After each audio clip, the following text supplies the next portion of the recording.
Here's another classic example that we always solve through conservation of energy.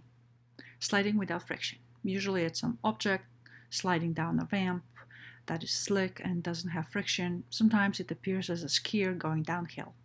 In any case, here's our problem. An object with a mass m slides down a frictionless surface. If it starts from rest at a height of 10 meters, how fast will it be moving at the bottom of the surface? Once again, we will need to choose a ground, and a convenient place to place our ground is actually at the bottom of the hill.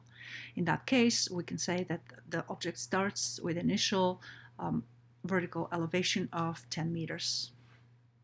Now we can write the total mechanical energy at the top of the hill, which is the sum of the kinetic and the potential, or 1/2 the mass of the object, the velocity of the object squared, plus the mass of the object, g, which is the gravitational acceleration, times the height from where it starts.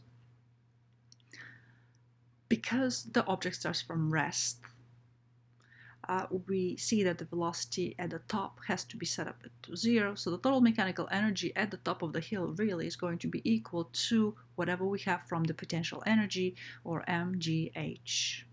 Now let's look at the energy at the bottom of the hill when the object has reached the bottom. Again, we have kinetic plus potential. Here it's going to be 1/2 the mass of the object times the velocity at the bottom squared, plus the mass of the object times g times the height.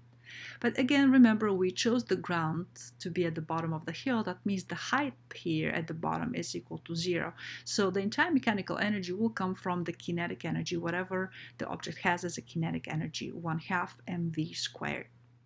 Now let's apply the conservation of energy principle, which sets up the total mechanical energy at the top to be equal to the total mechanical energy at the bottom. That gives us mgh, that original height, to be equal to 1/2 the mass times the velocity of the object at the bottom of the hill squared. Once again, the mass cancels out, and because of that, you can see a lot of problems in the physics textbooks sometimes will actually skip the mass, and they will not give you the mass of the object. If you solve a problem like that, that means that the mass is going to cancel in the end. Now we can have that the g times the original height of 10 meters, h top, has to be equal to 1/2 times the velocity at the bottom squared, and I can move the factor of 1/2 to the left side of my equation here, so I'm going to have 2 times gh has to be equal to the velocity squared.